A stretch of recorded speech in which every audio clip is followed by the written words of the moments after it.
हजारों साल तक ये रिकॉर्ड रहेगा कि इतना अच्छा वक्फ अमेंडमेंट बिल जो ला रहे हैं, इसको किसने विरोध किया और किसने समर्थन किया, ये रिकॉर्ड में रहेगा। तो मुसलमानों का उत्थान बहुत करना चाहती है सरकार, और मुसलमानों का वो विकास करना जो मुसलमान चाहते नहीं है हमारा विकास हो। बताएंगे कि कैसा ये बिल अनकॉन्स्टिट्यूशनल है, कैसा ये मुसलमानों के फ्रीडम ऑफ रिलीजन की मुखालिफत करता है। इसका हम पूरी तरीके से इसको गलत मानते हैं, अवैध मानते हैं। जो सरकार ये कदम उठा रही है, गलत उठा रही है। ओरिएंट बेल टाइल्स स्टूडियो से आप देख रहे हैं एबीपी न्यूज। आइए विस्तार से अब खबरों का रुख करेंगे। अब से लगभग 2 घंटे के बाद लोकसभा में मोदी सरकार वक्फ संशोधन विधेयक 2024 पेश करने जा रही है। केंद्र ने इस विधेयक को पिछले साल 8 अगस्त को लोकसभा में रखा था।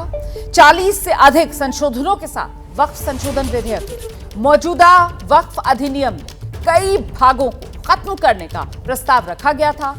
उसके बाद इसे जेपीसी यानी संयुक्त संसदीय समिति के पास भेजा गया। जेपीसी ने करीब 6 महीने तक इस विधेयक को लेकर जितने संशोधन को लेकर सुझाव मिल रहे थे उन पर विचार किया।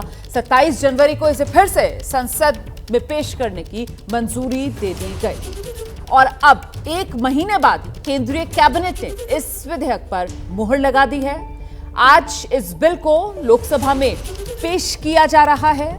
बजट सत्र के दूसरे चरण के आखिरी हिस्से में, या यूं कहें कि 4 अप्रैल तक ही ये सत्र चलना है और आज तारीख 2 अप्रैल की है जब ये वक्फ संशोधन विधेयक लोकसभा में पेश किया जा रहा है और इसके जरिए सरकार वक्फ कानून 1995 में संशोधन करने की तैयारी में है।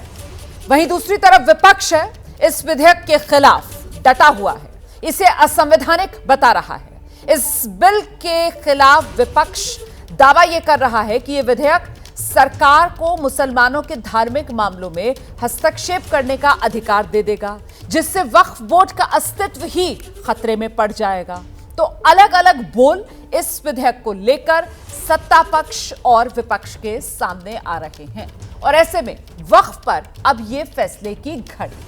आपको बता दें कि इस वक्त सियासी जो बयानबाजी है वो जोरदार तरीके से हो रही है। एक तरफ सरकार है जो कह रही है कि एक लंबी प्रक्रिया के बाद ये नया वक्फ बिल है, संशोधन जो किया जा रहा है और इसमें तमाम तरीके की जो शंकाएं हैं उनको दूर कर दिया गया है। बस थोड़ी देर का इंतजार और है, अब तो करीब 2 घंटे से भी कम का वक्त रह गया है जब लोकसभा में ये जो बिल है वो रखा जाएगा।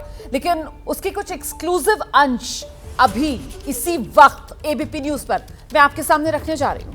जेपीसी ने इस बिल में जो बदलाव किए उसके कुछ महत्वपूर्ण हिस्से सूत्रों के हवाले से जैसे जैसे खबर आई है हमने जानकारियां आपके लिए जुटाई हैं और वही सिलसिलेवार तरीके से आपके सामने हम रखने जा रहे हैं। वक्फ बिल में जेपीसी में जिस तरीके के सुझाव सामने आए उसके बाद क्या बदलाव, 2025 से पहले की जो संपत्तियां वक्फ के अधीन हैं वो आगे भी वक्फ की ही रहेंगी। सिर्फ विवादित संपत्तियों पर सवाल उठा सकते हैं, बाकी किसी संपत्ति पर नहीं।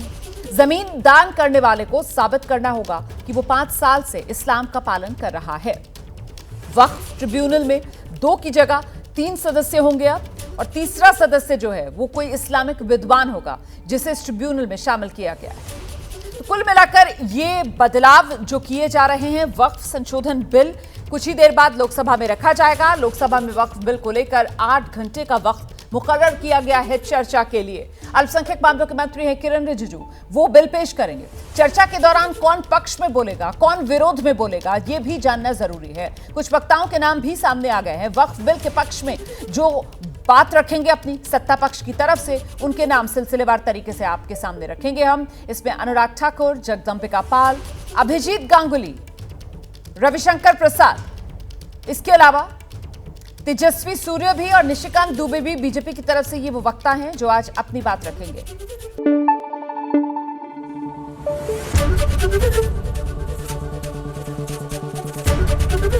एबीपी न्यूज आपको रखे आगे।